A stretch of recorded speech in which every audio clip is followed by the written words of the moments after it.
sou professor da escola pública, da rede de ensino.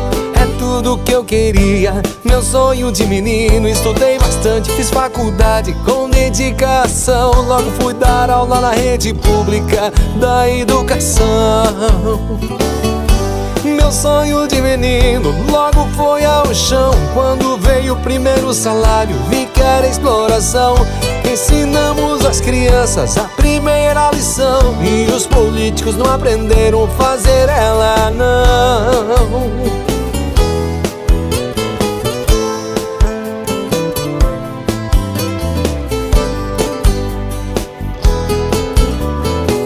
Quando os políticos conseguem se eleger na eleição, só pensa em prédio, fazenda, carro, andar de avião. Salário não combina com dinheiro deles na mão. Logo perdem a vergonha, esquecem de vez da população.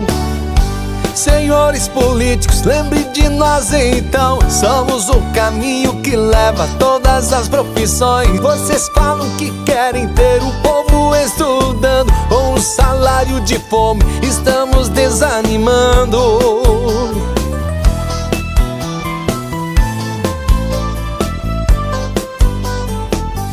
As crianças que ensinamos, esforço de nosso trabalho, seguiram outros caminhos, logo então se realizaram. Em pouco tempo elas têm casa e carro para passear. Nós professores a pé na escola para ensinar.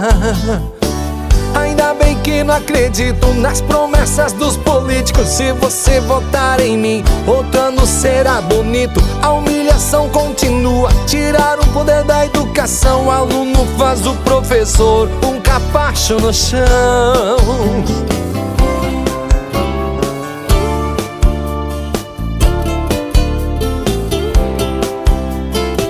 O sonho da causa própria até perdeu a graça. O pouco que se ganhava, metade ficava na caixa. O carro que eu tenho, eu nem sei como pode. Um Fusca velho do ano de 69. O que restou de uma vida dura de trabalho, a família pobre, sem faculdade e salário. Agora que estou velho, não posso mais trabalhar como professor. Trabalhei sem me realizar.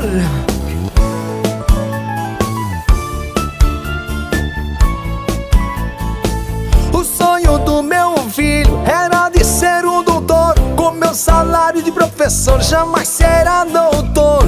Filho, o custo é alto da faculdade de medicina. Os filhos dos políticos, esses estão por cima.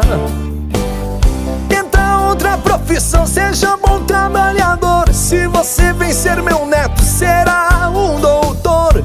Eu fui enganado, a vida passou em forma de brisa. Tudo que eu trabalhei foi por amor à camisa. Eu fui enganado, a vida passou em forma de brisa. Tudo que eu trabalhei foi por amor à camisa.